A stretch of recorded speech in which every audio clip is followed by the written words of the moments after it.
그동안 살펴봤던 것처럼 여러 사건이 있었음에도 불구하고 초대교회가 계속해서 성장해 왔었습니다. 그 여러 사건이라는 것이 사실은 굉장한 위기였죠. 초대교회를 깨트릴 수 있는, 무너뜨릴 수 있는 그런 심각한 위기였습니다. 간단하게 살펴보면 예루살렘 교회가 이제 헬라파 그리스도인들이 이제 급격하게 유입되기 시작했을 때에 그들을 책임져야 되는, 그들 그리스도의 사랑 안에서 책임져야 하는 어떤 재정적인 위기가 제일 먼저 찾아왔었습니다. 그리고 이어서 찾아온 위기는 히브리파 과부들과 헬라파 과부들 사이에서 이제 구제에 대한 원망이 생겼을 때에, 즉 내부적인 분열이 생겼을 때에 이 문제를 어떻게 처리해야 하는가, 그런 심각한 위기가 있었습니다.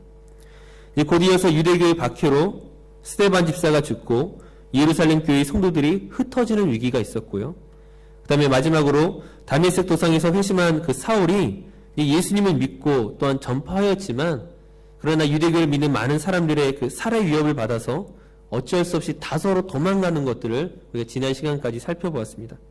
근데 신기한 것은 무엇입니까? 내적으로 외적으로 위기 상황이었고 그 교회를 깨트리고 성도를 어렵게 하는 상황이었음에도 불구하고 오히려 교회는 성장해 갔다는 것이죠. 지난주에 결론으로 말씀드린 것이 사도행전 9장 31절 말씀이었습니다. 우리 한번 자막에 있는 말씀을 우리 한번 같이 한번 봉독하도록 하겠습니다. 사도행전 9장 31절 말씀 함께 읽겠습니다. 그리하여 온 유대와 갈릴리와 사마리아 교회가 평안하여 든든히 서가고 주를 경외함과 성령의 위로로 진행하여 수가 더 많아지니라. 아멘.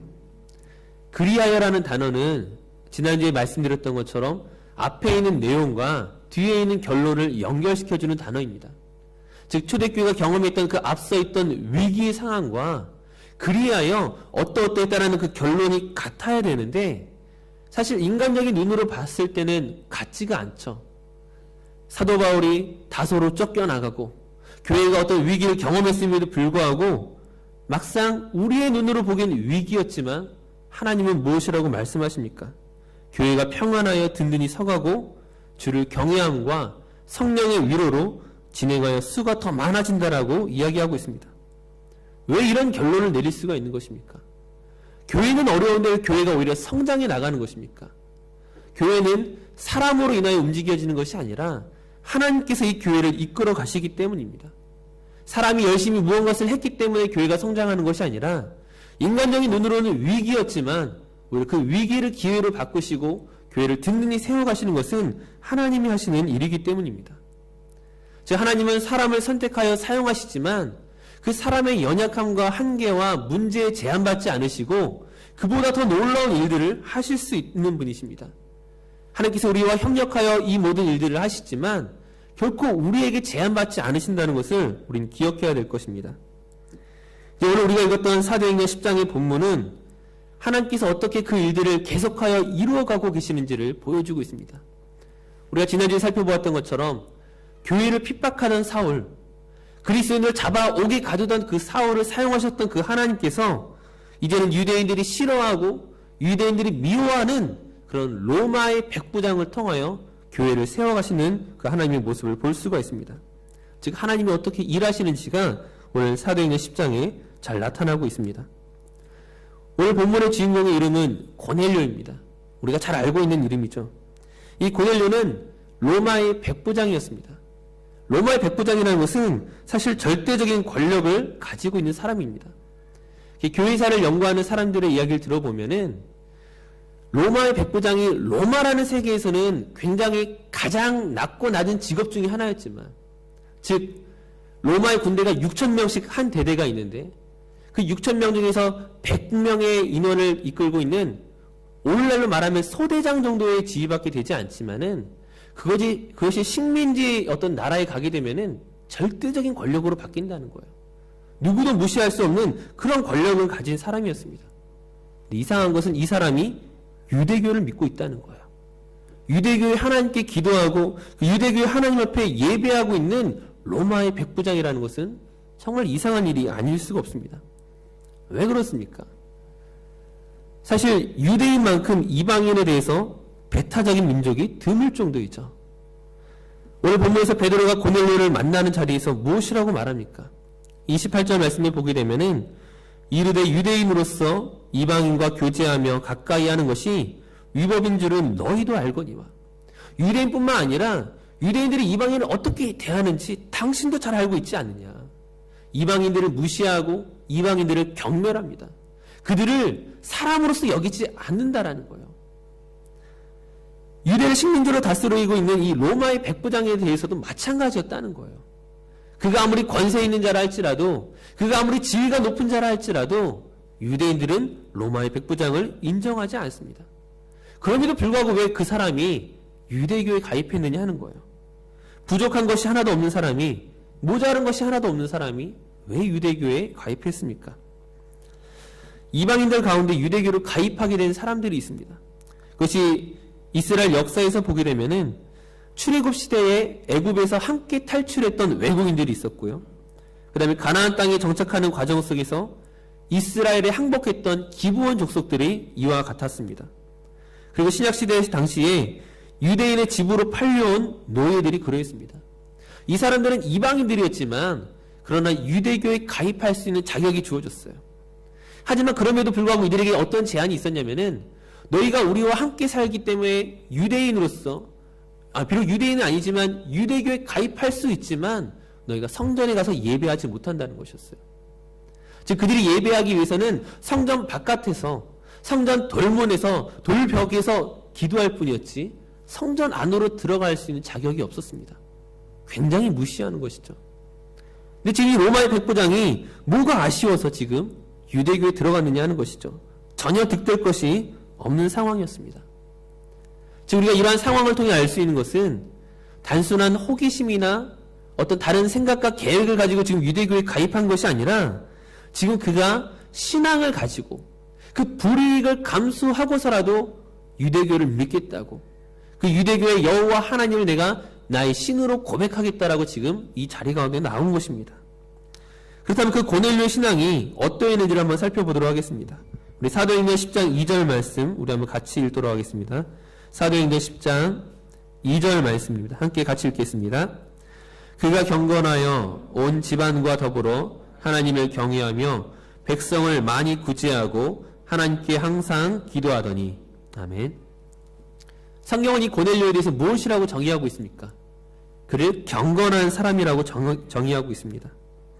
이 경건이라는 단어는 단지 엄숙하고 조용하고 어떤 신비한 분위기를 말하는 것이 아니라 하나님을 두려워하고 또한 하나님을 사랑함으로 말미암아 그 사람에게서 나타나는 모든 삶을 경건으로서 우리는 이야기해야 됩니다.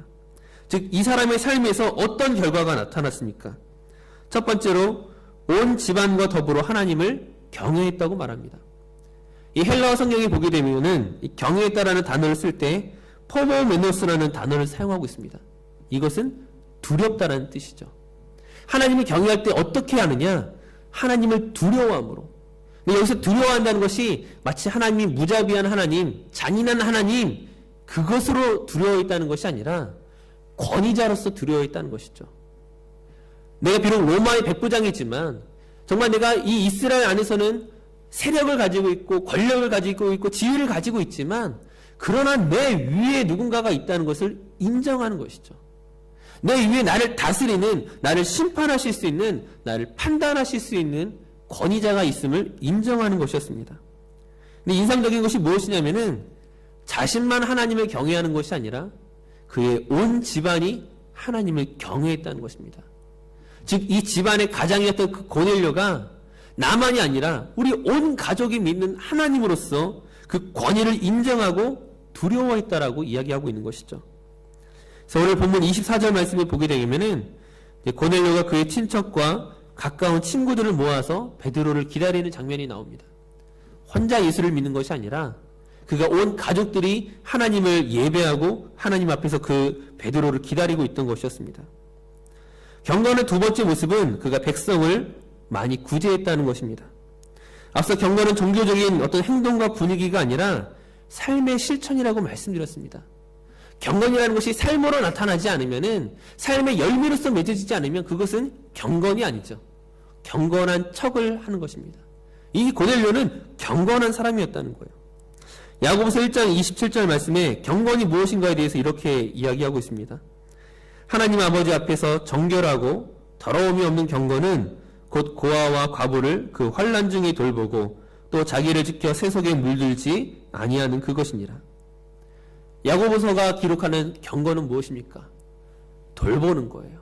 고아와 과부, 그 당시 사회에서 가장 연약하고 가장 힘이 없고 소외당한 그 사람을 돌보는 것이 바로 경건이라고 이야기하고 있습니다. 지금 이 고넬료는 로마의 백부장이지만 지금 자기가 다스리고 있는 이 피직맨 이 시대의 어떤 이스라엘을 단지 내가 다스리고 내가 이들로부터 무엇을 얻어내기 위한 대상으로 바라보는 것이 아니라 긍휼을 베풀어야 되는 대상으로, 그 말씀 앞에서 내가 그 사랑을 실천해야 되는 대상으로서 지금 이 구제를 하고 있는 것입니다. 마지막 경건의 세 번째 모습은 무엇이라고 이야기하고 있습니까? 하나님께 항상 기도했다고 말하고 있습니다. 사도행전 10장 3절 말씀을 보게 되면은 제9시쯤에 고넬료가 기도했다는 내용이 나옵니다. 유대인들은 하루에 3번을 기도합니다. 제9시, 12시, 오후 3시 이렇게 3차례 기도하고 있는데 지금 고넬료가 이 시간을 지키고 있다는 것이 바로 그가 항상 기도에 힘쓰는 자였음을 보여주고 있습니다. 그렇다면 고넬료가 무엇을 위해 기도했겠습니까? 그가 유대인이 아니라 로마인임에도 불구하고 그가 여호와 하나님을 믿으면서 구제하고 기도하고 있을 때 그 기도의 내용이 무엇이었겠습니까? 제가 생각하기에 적어도 고넬료는 저로 하여금 출세하게 해주세요, 돈을 많이 벌게 해주세요, 이런 기도를 하지 않았습니다. 그의 기도가 어떤 기도였는지는 그가 어떤 기도의 응답을 받았는지를 통해 우리가 살펴볼 수가 있습니다. 그의 기도는 아마 이러한 기도였을 것입니다. 내가 지금 하나님을 믿고 있지만, 여호와 하나님을 내가 경외하고 섬기고 있지만 하나님이 어떤 분인지 나에게 가르쳐 주십시오. 나는 성전에 들어갈 수도 없고 나는 어떤 공부를 배울 수도 있는 위치가 아닙니다. 하나님이 나에게 사람을 보내셔서 하나님의 말씀을 밝히 깨달아 알 수 있도록 나를 도와주시옵소서. 아마 그것이 고넬료의 기도였을 것입니다. 그리고 그 기도에 응답하셔서 하나님께서 천사를 보내시죠. 천사를 보내셔서 하시는 말씀이 너의 기도와 너의 구제가 하나님 앞에 상달되었다라고 이야기합니다. 경건은 사람에게 보이기 위한 경건이 아니죠. 이 경건의 목적과 대상은 오직 하나님이십니다. 그의 구제가, 그의 기도가 사람이 보기에 합당했던 것이 아니라 하나님이 보기에 합당할 만큼 그의 모습이 하나님이 인정하시는 경건이 나타나고 있었다는 것입니다. 마태복음 6장에 보게 되면 예수님의 그 산상수훈 말씀에 그 구제와 기도를 어떻게 하는 것인가에 대해서 말씀하고 계십니다. 구제할 때 어떻게 하라고 말씀하십니까? 우리가 잘 아는 것처럼 오른손이 한 것을 왼손이 어떻게 하라고요? 모르게 하라고요. 즉 지금 고넬료가 구제를 많이 하였지만 이 구제는 보이기 위한 구제가 아니라 하나님은 그 고넬료의 중심을 아시잖아요. 그 고넬료의 그 구제를 알고 있다고 말씀하시잖아요. 다른 사람에게 보이기 위한 어떤 정치적인 쇼로서 보여주는 것이 아니라 지금 정말로 긍휼히 여기는 마음으로 구제하고 있었습니다. 예수님께서 기도할 때 어떻게 기도하라고 말씀하십니까? 회당에 나가서 거리에 나가서 손을 들고 기도하지 말라고 말씀하십니다. 사람에게 보이려고 기도하는 것이 아니라 너희 하나님께 은밀히 기도하라고 이야기하십니다. 골방에 들어가서 네가 기도해야 하나님이 그 기도에 들으실 것이라고 말씀하십니다. 이 고넬료는 로마의 백부장이었지만 그 기도의 시간을 항상 지키면서 그가 사람들에게 보이기 위한 자리에서 기도하는 것이 아니라 골방에서 기도할 때에 하나님이 그 기도에 응답하시기 위하여 오늘 천사를 보내신 것입니다. 하지만 우리가 오늘 이 말씀을 통하여 살펴봐야 되는 것은 과연 고넬료가 경건한 사람이기 때문에 그가 경외하고 구제하고 기도하는 사람이었기 때문에 하나님이 그를 구원하셨습니까?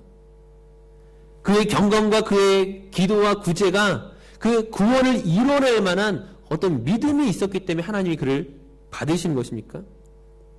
그의 구제와 기도가 만약에 구원의 자격과 조건으로서 우리에게 사용된 것이라면 예수님이 오실 이유가 없죠. 사실 사도행전 10장의 본문만 보면 고넬료의 경건이 매우 중요해 보이지만 바르게 구제하고 바르게 기도하는 것이 무엇보다 중요한 것처럼 보이지만 그러나 그것으로 그가 구원을 받은 것은 아니었습니다. 분명히 그의 경건으로 인하여 하나님께서 천사를 그에게 보내주셨지만 천사가 그를 구원해 줄 수 있는 것이 아니라는 거예요. 하나님이 보내신 천사라고 해서 고넬료의 그 경건으로 말미암아 그를 구원시킬 수 있는 능력이 있는 것이 아닙니다. 왜 그렇습니까?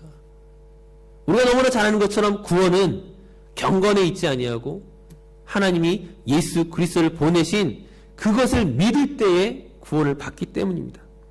예수 그리스도를 믿는 믿음으로 구원을 얻는 것이지 경건이 구원을 가져다 주는 것이 아닙니다. 우리가 오해하지 말아야 할 것이 무엇이냐면은 하나님께서 과연 경건한 사람만을 찾으시는가? 기도하고 구제하는 사람만을 하나님이 들어 사용하시는가? 그렇지 않다는 거예요. 우리가 그동안 살펴보았던 것처럼 하나님께서는 그리스도인들을 핍박하던 그 사울을 사용하셨습니다. 그가 경건한 사람이었습니까? 그가 유대교에 있어서는 경건한 사람이었을지 모르지만 그러나 하나님에게 있어서 그는 경건한 사람이 아니었죠. 잘못된 경건과 잘못된 열정으로 예수 믿는 사람을 핍박하는 사람이었습니다. 그런 사람을 하나님이 구원하셨다는 거예요. 예수님께서 부활하신 그 예수님께서 예수님을 3번이나 저주하고 부인했던 그 베드로를 찾아오셨습니다.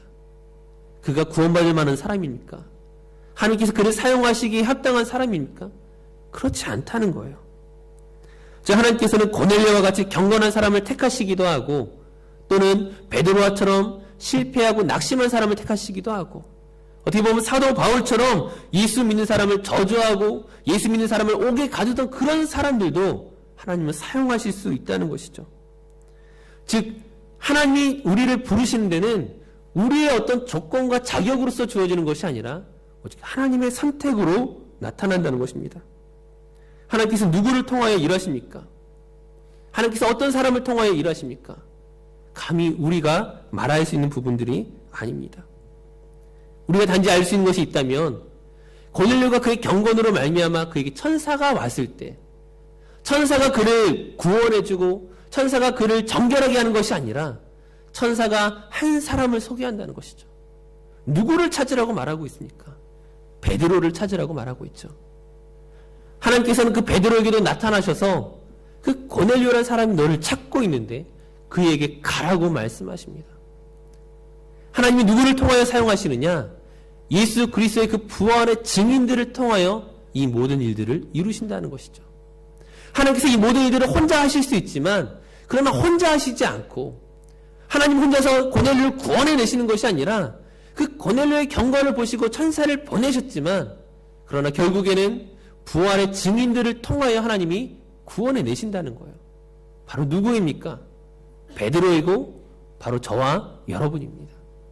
바로 우리 부활의 증인들 예수 그리스도를 믿는 그 사람들을 통하여 하나님은 오늘 구원의 역사를 베풀고 계십니다. 다시 한번 정의하면 오늘 고넬료의 구원은 어디에서부터 왔습니까? 그의 경건에서 온 것이 아니라는 거예요. 그의 구제와 기도로 말미암아 온 구원이 아니라 하나님께서 보내신 증인들을 통하여 예수 그리스도를 믿는 믿음 안에서 그를 구원하셨다는 것입니다. 그 하나님께서 오늘 저와 여러분들을 이 세상 가운데 보내십니다. 우리는 고넬료처럼 경건한 사람이 아니죠. 우리가 고넬료처럼 기도를 많이 하는 사람입니까? 고넬료처럼 구제를 열심히 하는 사람입니까? 사실 세상에 나가면 우리보다 더 경건하고 우리보다 더 깨끗하고 우리보다 더 종교적이고 잘난 사람도 많이 있을 것입니다. 하지만 구원은 그런 사람에게 있는 것이 아니라 하나님의 보내심을 받은 부활의 증인들을 통하여 구원이 전달되고 있다는 것이죠.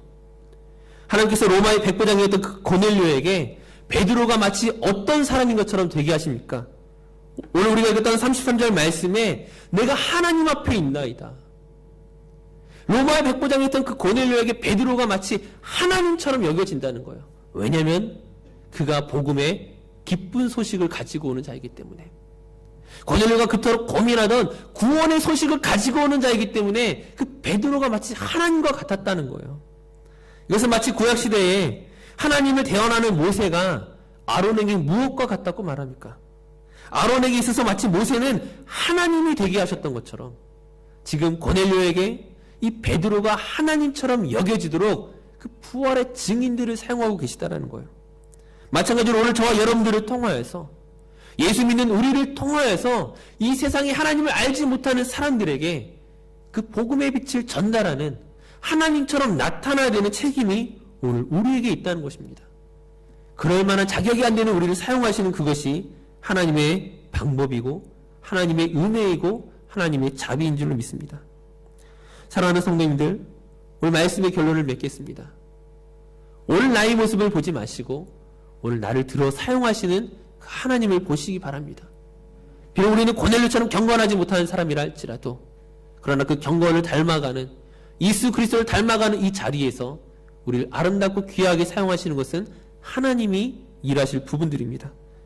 오늘 말씀을 묵상하면서 오늘 내가 존귀한 자로서 쓰임받고 있는지, 나를 통하여 그 구원의 기쁜 소식이 전달되어지고 있는지 다시 한번 돌아보고 결단할 수 있는 저 우리 모든 성도들 되시기를 간절히 바라겠습니다.